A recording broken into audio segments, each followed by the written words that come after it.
Voici un tutoriel qui explique le fonctionnement général de Classroom et qui explique comment créer son premier cours sur Classroom. Pour y accéder, depuis sa messagerie professionnelle, on va dans les applications et on clique sur Classroom ici. De cette manière, on tombe sur la page d'accueil de Classroom dans un nouvel onglet où on a tous les cours que l'on a déjà créés. Pour créer un nouveau cours ou un premier cours, il faut cliquer sur le plus en haut à droite et sur Créer un cours. Il y a essentiellement un seul champ à remplir, c'est celui-ci, où il faut mettre le nom de la matière, par exemple philosophie, et la classe, par exemple terminale 11. C'est important de bien remplir ce champ avec le nom de la matière, que c'est ce qui va apparaître en fait pour les élèves. Donc il faut qu'ils soient en mesure de bien distinguer leurs différents cours et leurs différentes matières. Et ensuite, on clique sur Créer. Alors ça met quelques secondes. Ça crée en parallèle un dossier dans Google Drive, on pourra y revenir par la suite. Et puis la première chose qu'on va souhaiter faire, c'est bien sûr inviter des participants, inviter des élèves. Pour ça, il y a deux méthodes. La première méthode, c'est d'utiliser le code du cours qui est ici et qu'on peut agrandir en cliquant ici. On peut copier-coller ce code et le diffuser sur Pronote ou bien le donner directement aux élèves en classe. Et puis les élèves saisiront ce code en Classroom et rejoindront le cours. Deuxième méthode, qui peut être faite en parallèle, c'est d'aller dans l'onglet Participants ici et de cliquer sur le bouton Inviter. On peut utiliser une liste de diffusion, comme par exemple élève 1, 1E3, alors pardon, C1E3 pour la classe de première 3.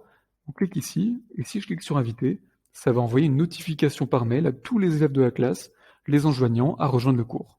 À quoi elle ressemble cette notification? Elle ressemble à ça. Là, je suis sur le compte d'un élève, et il a reçu une invitation à rejoindre mon cours philosophie. Il voit bien que c'est moi qui l'ai envoyé, et si il ouvre le mail, il peut cliquer sur rejoindre le cours. Plus simple encore, il peut directement se connecter sur Classroom et il verra déjà mon cours. Il aura juste à cliquer sur le bouton rejoindre le cours, ici. De mon côté, si je retourne à mon écran, ici va s'afficher la liste des participants. Alors, je passe sur un cours que j'ai déjà créé. Là, par exemple, j'ai invité 5 élèves et je vois qu'il y en a un qui s'est inscrit, puisqu'il est en noir. Les autres sont en grisé, ça signifie que je les ai invités, mais qui ne sont pas encore inscrits sur mon cours. Donc ça permet d'identifier assez rapidement les élèves qui ne sont pas encore inscrits et de les relancer éventuellement. Alors cette page, cet onglet participants, on va l'utiliser au tout début et puis très vite, on n'y retournera plus. Le premier onglet, l'onglet flux, c'est une sorte d'historique de toutes les actions que l'on a effectuées, des cours qu'on a diffusés, des devoirs qu'on a donnés à faire. Personnellement, je l'utilise assez peu. L'onglet que j'utilise le plus, et l'onglet le plus important à mon sens, c'est l'onglet Travaux et devoirs. Dans cet onglet, vous allez organiser votre cours en thèmes. Les thèmes, c'est par exemple séance du mardi 15 septembre, séance du mardi 8 septembre. C'est-à-dire que moi, là, dans ce cours, j'ai décidé d'organiser mes thèmes suivant les dates des séances, par exemple. Mais on peut très bien organiser ces thèmes, organiser son cours en chapitres, en différentes thématiques, etc. Ça, c'est à chaque professeur de s'organiser comme il le souhaite. Intéressons-nous à présent à deux grandes fonctionnalités de Classroom, la fonction de documentation et la fonction de devoir. Alors d'abord la fonction de documentation qui est présente ici, dans Travaux et devoirs. Et si je clique sur Créer, je peux créer donc une documentation. En fait, c'est comme si j'étais en classe et que j'allais distribuer des polycopiés aux élèves. Sauf que bien sûr, là, plutôt que distribuer des polycopiés, je peux distribuer des fichiers vidéo, des fichiers audio, des liens vers des sites web, bref, n'importe quel contenu. Donc si je souhaite faire ça, je clique sur Documentation, je mets un titre, je mets des consignes, par exemple, bien consulter ces documents et préparer des questions pour la séance suivante, ou résumer dans votre cours le contenu des documents. Et puis les documents en question, je les mets ici via le bouton Ajouter. Soit je prends des documents que j'ai sur mon espace Google Drive, soit je mets des liens vers des sites internet, soit éventuellement des fichiers qui sont sur mon ordinateur. Dans ce cas, je vais dans Importer, Browse, et puis j'ai une petite fenêtre qui me permet de prendre des fichiers qui sont sur mon ordinateur, par exemple celui-ci, ça les télécharge, et puis ça les importe dans Classroom. Alors je peux contrôler que c'est bien le bon fichier en cliquant ici, et là j'ai effectivement les documents que je souhaite distribuer aux élèves qui vont pouvoir utiliser. Bon, très bien. Ici, je peux éventuellement sélectionner les élèves à qui je souhaite donner le document. Donc ça peut être par exemple qu'une moitié de classe, ou sinon je laisse sur tous les élèves, et j'ai tous les élèves de la classe. Et puis je peux l'associer à un thème. Donc un thème, c'est la structuration de mon cours. Moi j'ai choisi de structurer par date, mais donc ça peut être par chapitre, par thématique. Alors je peux l'associer à un thème que j'ai déjà fait, ou bien créer un thème, par exemple mettre la date du jour, et créer du coup une nouvelle rubrique, en quelque sorte. Voilà, c'est ce que je vais faire. Je vais la mettre dans la rubrique test 1. Et puis, il y a ici des fonctionnalités intéressantes. Je peux mettre en brouillon pour reprendre plus tard. Si je fais ça, enregistrer le brouillon, ça, voilà, ça permet de ne pas publier tout de suite cette documentation aux élèves, et je peux reprendre plus tard en cliquant ici, modifier le support. Je peux par exemple décider d'ajouter de nouveaux fichiers, hein. Je peux mettre autant de fichiers que je veux, d'autres vidéos, d'autres contenus audio, et puis publier quand je suis prêt. Ou bien programmer la publication en cliquant sur Programmer. Et là, je peux programmer une date et une heure à laquelle je décide que cette documentation va être à la disposition des élèves. Si je clique directement sur Publier, c'est publié instantanément, et les élèves ont accès à mes fichiers et à mes consignes. Alors si je clique sur Publier, ça me prévient que ça va être publié immédiatement, je confirme, et puis je peux regarder ce que ça donne du côté élève. Alors là je me place du coup sur l'interface élève, j'ai pris un compte fictif, élève4@ert.tn. Donc là je suis élève, je vais dans l'onglet Travaux et devoirs, et je vois donc cette documentation test 1. Je peux cliquer sur Afficher le support, et là je vais voir éventuellement les consignes qui ont été données. Bon là elles n'apparaissent pas puisque j'en ai pas mis, mais elles apparaîtraient ici. Et surtout je peux consulter l'ensemble des fichiers qui ont été mis à ma disposition, un peu donc comme si on m'avait distribué des polycopiés ou n'importe quel contenu. Donc je peux cliquer dessus, les consulter et puis faire ce qui m'a été demandé dans les consignes. Je peux aussi ajouter un commentaire qui sera visible par l'ensemble des élèves et par le professeur. Ça peut être une question, par exemple, sur les documents. Voilà pour cette fonctionnalité qui est assez simple, qui s'appelle donc documentation. Maintenant, l'autre grande fonctionnalité de Classroom, c'est la fonctionnalité devoir. Et c'est celle-ci qui est à mon sens la plus intéressante. Alors je retourne sur mon espace professeur, ici, et je peux créer un devoir. Un devoir, c'est pas forcément une évaluation finale avec les élèves, c'est en fait n'importe quel contenu que l'on souhaite éventuellement que les élèves nous rendent. Je dis éventuellement parce qu'on peut très bien, un peu comme si on donnait du travail à faire à la maison aux élèves, simplement se réserver la possibilité de voir si le travail a été fait, mais on peut aussi éventuellement tout de suite corriger en classe, sans forcément vérifier. En tout cas, donc c'est n'importe quel contenu qui va être rendu par les élèves.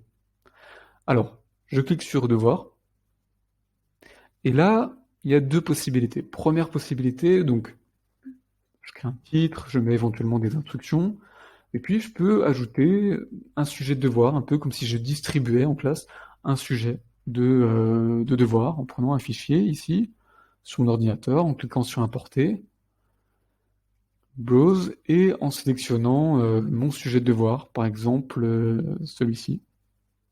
Donc ça le charge. Je mets un total de points, par exemple un devoir sur 20, ou simplement une petite note sur 5, pour éventuellement voir si ça a été fait ou pas.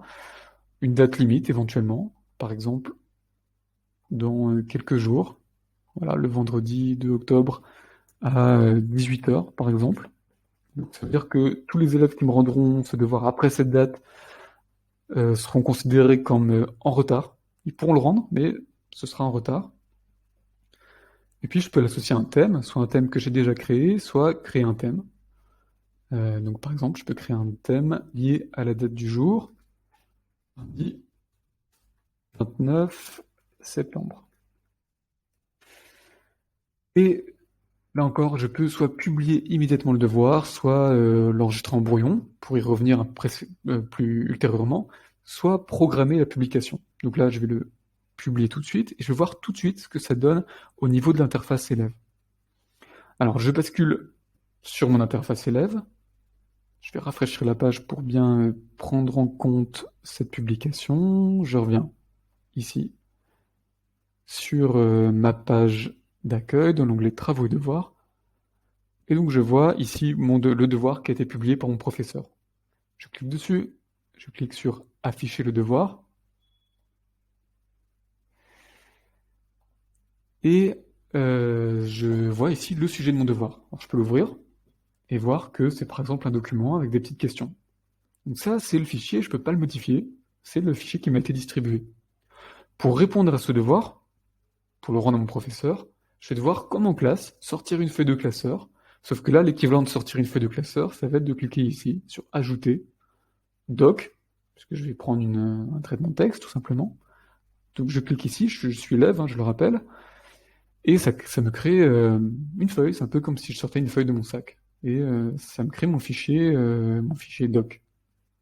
Je l'ouvre, et là, je vais pouvoir écrire mon nom et prénom, le titre du devoir, la date du jour, et puis tout simplement, ici, répondre aux questions. Donc ouvrir le devoir, bien sûr, et puis voir question 1, je vais noter là, question 1, et je vais noter ici ma réponse. Et puis, quand c'est terminé, alors par exemple, ça pourrait très bien être là, ici, un sujet de dissertation, et puis là, je fais ma dissertation, ou bien mon plan détaillé, et quand c'est terminé, je clique sur « Remettre » en haut à droite. Ça va me permettre de rendre mon devoir à mon professeur. Voilà, j'ai rendu mon devoir. Je retourne à mon espace professeur. Alors avant de voir ce que ça donne, toutes les copies des élèves que je vais devoir gérer, étudions la deuxième possibilité pour créer un devoir. Cette deuxième possibilité, elle consiste au préalable à créer un fichier en préparant les questions et en laissant un peu d'espace pour que les élèves répondent, un peu comme je le ferais en classe, si je distribuais une feuille avec déjà imprimé donc les documents, les questions, et avec un espace pour que les élèves répondent. Alors pour ça, je vais par exemple au préalable sur Google Drive, et puis je prépare mon fichier. Je fais nouveau, Google Doc, et puis là je mets tous les documents, je mets un titre, je mets tous les documents que je souhaite, du texte, des images, éventuellement des liens vers des vidéos, et puis je tape mes questions, question 1, etc. Et ce document, donc, il sera dans Google Drive. Une fois qu'il est terminé, je le ferme, je ferme mon Google Drive, et puis je vais pouvoir le retrouver sur Classroom. Je fais créer, devoir, ajouter. Alors bien sûr, je mets un titre, ça c'est obligatoire. Par exemple, test 3. Et puis, donc en cliquant sur ajouter, je vais pouvoir aller sur Google Drive et retrouver, notamment dans l'onglet récent, le fichier que je viens de créer qui est ici. Alors moi, je vais prendre un fichier qui est déjà tout prêt, par exemple celui-ci, insérer. Et ce fichier, alors, j'ai plusieurs possibilités. Soit je laisse consultable par les élèves. Ça veut dire on retourne en fait à la première méthode, à savoir que les élèves vont pouvoir consulter ce fichier, mais ne vont absolument pas pouvoir le modifier. Donc c'est un peu comme si c'était un sujet de dissertation, et puis ils vont devoir créer une nouvelle feuille, une nouvelle copie pour répondre à ce sujet. J'ai une autre possibilité qui est de cliquer sur « Modifiable par les élèves ». Ça veut dire que tous les élèves de la classe vont pouvoir modifier ce document. Alors ça peut être intéressant pour faire un brainstorming, pour faire une réflexion collective. Ça peut être intéressant aussi pour donner des travaux d'équipe. en cliquant sur tous les élèves ici et en cochant uniquement les élèves dont on souhaite qu'ils travaillent en équipe. Alors la seule petite limite de ça, c'est que si on a 8 équipes dans la classe, il faut faire l'opération 8 fois et cocher à chaque fois les élèves concernés. Mais la fonctionnalité qui va nous intéresser ici, c'est de cliquer sur « Faire une copie par élève ». Ça va permettre j'ouvre mon document, de faire en sorte que chaque élève reçoit une copie unique dans laquelle il va pouvoir répondre. Alors par exemple, là, j'ai mis un document, j'ai mis des documents vidéo, des questions, et puis là, des encadrés dans lesquels les élèves vont répondre directement. Alors pour faire ces petits encadrés, c'est très simple, c'est juste insertion, tableau, et puis je mets une case. En fait, c'est juste une case de tableau. Et là, les élèves vont pouvoir répondre directement. Si je veux que leur réponse apparaisse en bleu, je peux directement présélectionner une certaine couleur et leur réponse apparaîtra en bleu et on peut aussi justifier le texte. Une fois que j'ai fini de modifier ou de remodifier ce document, je peux le fermer, ça a été enregistré automatiquement. J'ai bien cliqué sur faire une copie par élève et je peux publier mon devoir. Qu'est-ce que ça donne du côté élève? Alors, je rebascule sur mon interface élève, ici. Je vais actualiser la page pour bien que la publication du devoir soit prise en compte. Et je vais voir apparaître le devoir, ici, dans test 3. Donc là, je suis élève, je vois le devoir, donc j'ai pu l'insérer éventuellement dans une rubrique. Je clique sur afficher le devoir. Et là, le sujet de devoir, le voici. Mais plutôt que de créer un fichier texte pour répondre, je vais directement cliquer sur le devoir. Je vais consulter les documents. Là, je le rappelle, en tant qu'élève. Je vais répondre directement dans les encadrés.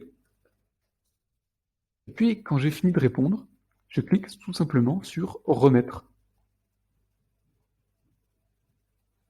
Alors, Classroom va me demander de confirmer. Je fais bien « Rendre le devoir ».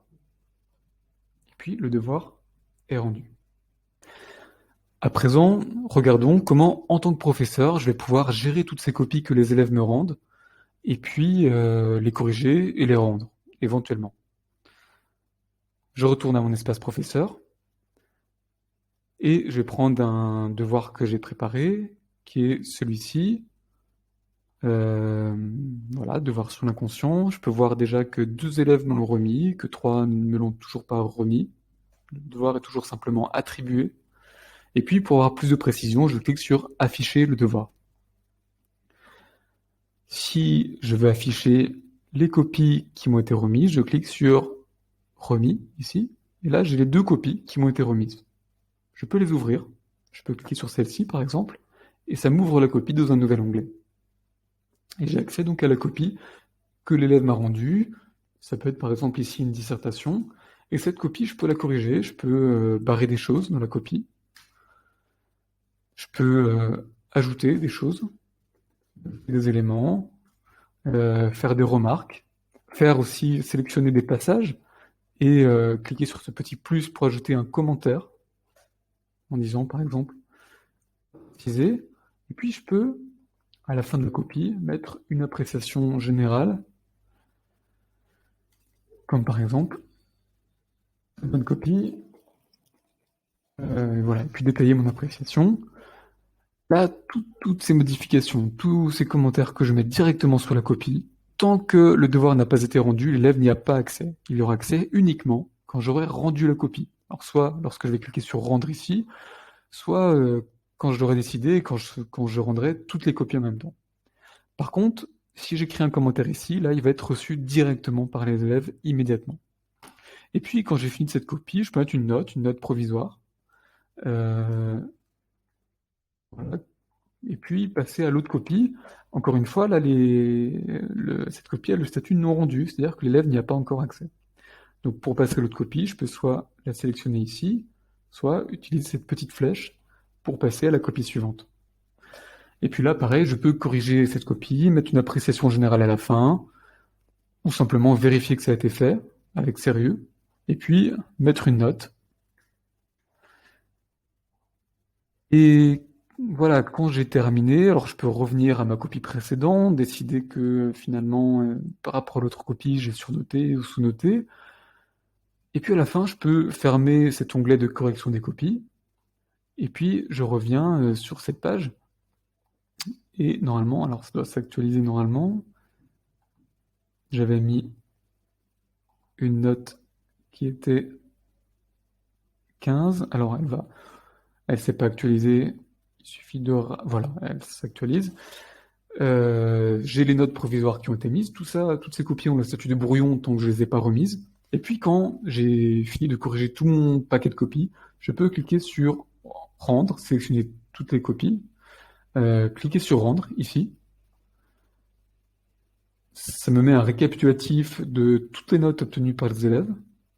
Je peux mettre un commentaire. Alors ça, c'est un commentaire général qui va s'afficher pour toute la classe. Donc par exemple, le travail a globalement été fait avec sérieux par tous les élèves. Et cliquer sur rendre. Et à partir du moment où j'aurai cliqué sur rendre ici, chaque élève va recevoir une notification par mail qui va lui permettre d'avoir accès à sa copie, à sa correction et à sa note. Alors ça, bien sûr, c'est pour si on choisit de noter, mais on peut très bien tout simplement se contenter de vérifier potentiellement si le travail a été fait ou pas. On n'est pas obligé du tout de noter. Ou on peut tout simplement faire une correction sans mettre de note. Voilà, il y a bien sûr beaucoup de liberté par rapport à cette fonctionnalité devoir. Enfin, dernier aspect intéressant à propos de ces devoirs, c'est que même quand l'élève n'a pas encore cliqué sur remettre, n'a pas encore rendu le devoir, on peut malgré tout voir où il en est, voir le travail en cours, un peu comme si on était dans la classe et qu'on passait dans les rangs, voir ce que font les élèves, où ils en sont, et les aider. Donc on peut avoir aussi cet usage-là de devoir. Pas forcément pour donner une note à la fin, mais simplement voilà, demander aux élèves de faire un travail et puis voir comment ce travail est mené à bien et aider les élèves.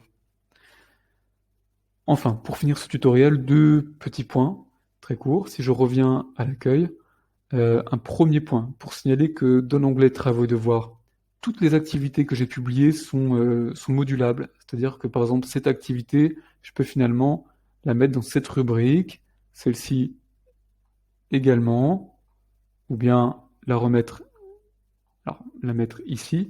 Voilà, on peut facilement chaque documentation ou chaque devoir les basculer d'un thème à l'autre, d'une rubrique à l'autre. Et puis, à propos de l'onglet flux, on a dit que c'était une sorte d'historique de ce qui a été publié par le professeur, mais il y a une autre fonctionnalité quand même qui est intéressante, c'est qu'on peut partager très facilement une information avec la classe. On peut mettre un petit message aux élèves, le publier, et ils vont tout de suite recevoir une notification par mail avec le message en question. Puis on peut ajouter éventuellement un fichier très rapidement. Et publier ce fichier.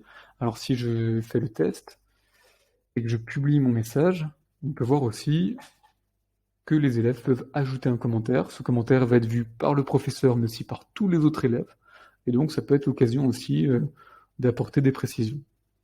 Voilà pour ce tutoriel sur Classroom.